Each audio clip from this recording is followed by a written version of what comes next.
You push it across the floor and the mess simply disappears. Crumbs, dust, a thin trail of yesterday. Gone in a single pass. It feels almost like magic, but it isn't. Inside that humming machine, air is doing all the work, moving fast, pulling hard, carrying away everything it touches. Today, let's slice a vacuum cleaner open and watch the invisible river of air that quietly cleans your floor. From the outside, it's a simple box on wheels with a long nose and a humming heart. But cut away the plastic shell and you find a clear path running from floor to bin. A nozzle at the bottom, a bending hose, a spinning motor, a fine filter, and a place where the dirt finally comes to rest. Every part has one job, and they pass the air along like runners in a relay. Follow that path and the whole machine makes sense. At the core sits an electric motor spinning a small fan, often more than 20,000 times a minute. The fan blades are angled like an airplane propeller. As they whirl, they throw air outward and push it out the back of the machine. That sounds simple, but it has a powerful side effect. Every scoop of air the fan flings away leaves an empty space behind it. And as we are about to see, nature does not like an empty space. With air constantly thrown out the back, the pressure inside the machine drops below the pressure of the room. Scientists call this a partial vacuum, and it is the real engine of cleaning. The crowded air outside pushes in to fill the gap, rushing through the only open door it can find. That door is the nozzle on your floor. So the machine never truly sucks. The room's own air pressure shoves itself inside fast and hard.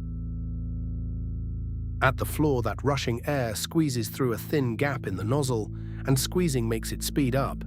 A narrow opening turns a gentle breeze into a sharp, fast stream. This racing air grabs at everything loose. Dust, hair, sand, and crumbs are lifted off the surface and swept into the current. They are simply too light to resist. In an instant, they become passengers, tumbling up into the hose and deeper into the machine. On carpet, air alone is not enough. The fibers hold dirt in a deep, tangled grip. So a spinning brush, the beater bar, rolls along the floor at high speed. Its stiff bristles slap and comb the carpet, shaking dust loose from between the threads. Once the dirt is airborne, the rushing stream can finally carry it away. A small belt, looped from the motor, keeps this brush turning. It is the hand that loosens what the air then steals. Now the dusty air begins its journey inward. It travels up the hose, a bending tube wide enough to swallow a marble. Speed matters here. As long as the air moves fast, the heavy dirt stays afloat, like silt carried by a quick river. Slow the river down, and the silt would settle and clog the path. The machine is shaped to keep the flow brisk the whole way, never letting its cargo sink before it reaches the place where it belongs. Then comes the clever part. In many vacuums, the air is forced to spin in a tight spiral, a tiny indoor tornado called a cyclone. As the air whirls, the heavier specks of dirt are flung outward against the wall and lose their grip on the stream. They spiral downward and drop into the clear bin you empty. The lighter air keeps turning toward the center and escapes upward, leaving most of its heavy load behind it. But the very finest dust is too light to be thrown out by the spin. So the air passes through a filter, a dense mat of pleated fibers folded to trap the tiny stuff. The best of these, called HEPA filters, catch particles far smaller than you can see, including pollen and mold spores. The air slips through the maze of fibers. The microscopic dirt cannot. It is the last gate before the air is finally set free. At last, the cleaned air reaches the fan it first left from and is pushed out through vents in the back. The air that returns to your room is often cleaner than when it left, scrubbed of the dust it carried in. That gentle, warm breeze on your ankles is the end of the whole journey. The same air that lifted the dirt has dropped its load along the way and quietly rejoined the room, lighter than before. This explains a daily mystery.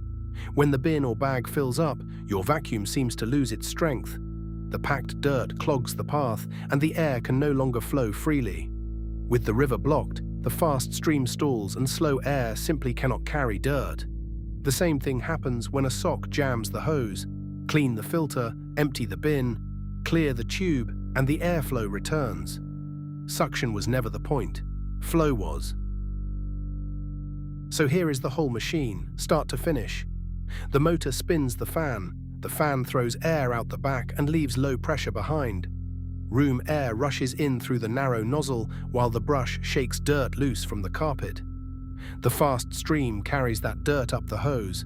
A spinning cyclone flings the heavy bits into the bin. A fine filter traps the rest, and clean air flows back out. A river of air doing every single step.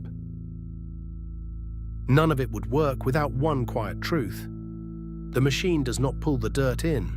It simply makes an empty space and lets the weight of the whole atmosphere do the pushing. The next time you hear that familiar hum, picture the invisible river inside, racing through its course. Thanks for watching The Cutaway. Stay curious and we'll slice open something new.